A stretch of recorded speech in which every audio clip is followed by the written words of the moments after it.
Let me paint you a picture. Imagine a 7-story mansion right in the heart of New York City. But this is no ordinary home. As you approach the entrance, you're greeted by dozens of fake eyes, just plastered everywhere, watching your every move. It's incredibly unsettling, you know? And believe me, it only gets stranger from there. Once you're inside, you see a taxidermied tiger sitting in the office. Over on a shelf, a first edition of Lolita. Yeah, that novel about an adult man's obsession with a young girl. And then, hanging in the main hall, is a sculpture of a bride, just suspended from a rope. This wasn't some horror movie set. This was the real-life home of Jeffrey Epstein.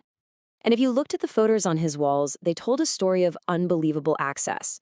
There's Epstein with Bill Clinton, with Donald Trump, with Elon Musk, even with the Saudi crown prince Mohammed bin Salman. So it all comes down to one massive question. How did this one man build a network that reached into the absolute highest echelons of global power? Well, the answer starts right inside those very walls. So let's start there. We're going to look inside the very center of his operation, the place where this whole twisted story really began. Now, the reason we're all talking about this again with such intensity is because of a bombshell release from the U.S. Justice Department. We're talking over 3 million pages of documents, now known as the Epstein files. And the new names and frankly horrific stories coming out of them have sent shockwaves all around the globe. So how did he do it? I mean, really? How did Epstein, a man with so many of his own secrets, get so much leverage over so many powerful people? Just think about it for a second. Jeffrey Epstein was a college dropout who, for a time, taught math. So how in the world did he end up in Manhattan's largest private residence with his own private jet and a private island? Well, the answer seems to begin with one man, the billionaire Leslie Wexner, owner of Victoria's Secret. He's the one who gave Epstein his start, his power of attorney, and eventually, that very mansion, for the official price of $0. But the money, as it turns out, was just one part of the equation. The true nature of his business was chillingly sophisticated. According to victim testimony, Epstein had a whole media room with wall-to-wall monitors. And what were they showing? Live feeds from hidden cameras planted in every single bedroom and every single bathroom. Later, when the FBI raided the mansion, they found a hidden safe full of CDs. Each one was labeled with the name of a young woman, plus the name of someone else. It's led many to believe his real business was, you guessed it, blackmail. This quote from one of the victims, Maria Farmer, it's haunting. She described seeing those monitors just showing toilet, toilet, bed, bed. It makes that surveillance feel terrifyingly real. A constant, invasive violation that was clearly designed to capture compromising material on his powerful guests. So keeping that system in mind, let's dive into these new files and see exactly how some of the world's most famous figures got ensnared. The contrast between what people said publicly and what was happening in private is just stark. You have Elon Musk, who once publicly accused Donald Trump of hiding the Epstein files. Well, now, these new files show at least 16 emails between Musk and Epstein himself, with Musk at one point asking what day/night will be the wildest party on your island. Same story with Bill Gates. He downplayed their relationship, but the files show multiple meetings after Epstein's first conviction. That whole system of denial is just crumbling. And the real-world consequences have been incredibly severe. Perhaps no one has fallen further than Britain's Prince Andrew. He was accused of raping a 17-year-old. He paid a massive £12 million settlement, and these new files contain emails where Epstein offers him a beautiful Russian woman, to which the prince replied he'd be delighted. As a result, he's been stripped of his royal titles, forced out of his residences. His downfall has been absolute. But you see, the downfall of one prince only highlights the global scale of this whole operation. The latest files show that his network wasn't just limited to America and Europe.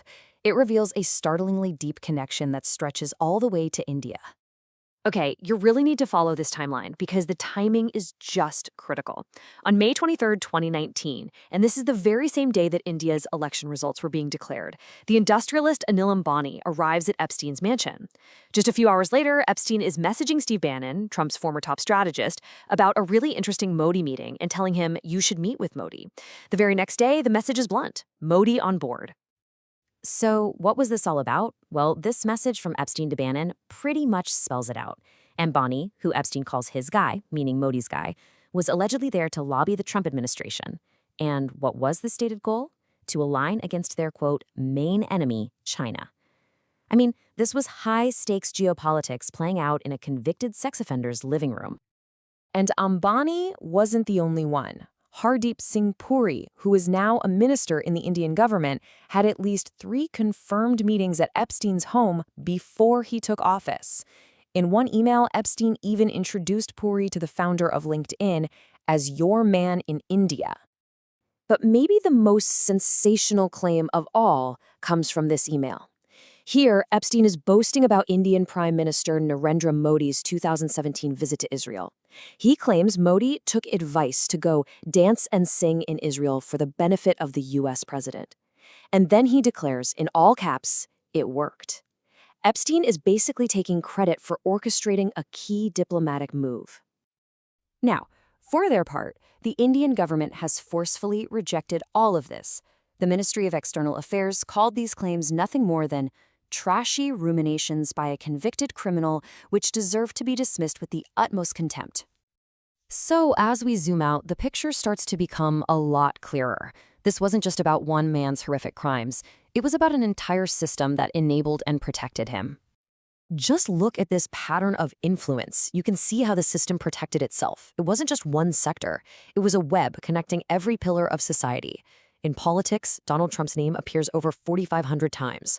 In intelligence, even a future CIA director, William Burns, met with Epstein 3 times.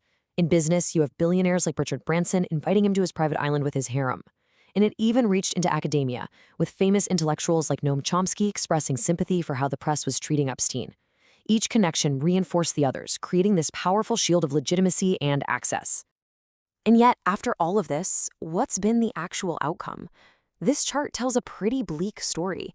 Out of this massive global network of powerful people, only one person has been jailed, Ghislaine Maxwell. Meanwhile, 2 of the key figures at the very center of the trafficking ring, Jeffrey Epstein himself and Jean-Luc Brunel, have both died mysteriously in their jail cells. And here's what's truly unsettling. We may not even know the full story. The Department of Justice originally identified about 6 million relevant documents. So far, only about 3.5 million have actually been released. That means roughly 40% of the Epstein files are still hidden from public view. What, or maybe more importantly, who is in those remaining documents? So we're left with this one final, crucial question. Was Jeffrey Epstein just one monstrous, uniquely evil individual? Or is his story simply the most grotesque symptom of a much larger system, a system designed not to pursue justice, but to protect the powerful at all costs? That's the question that hangs over everything.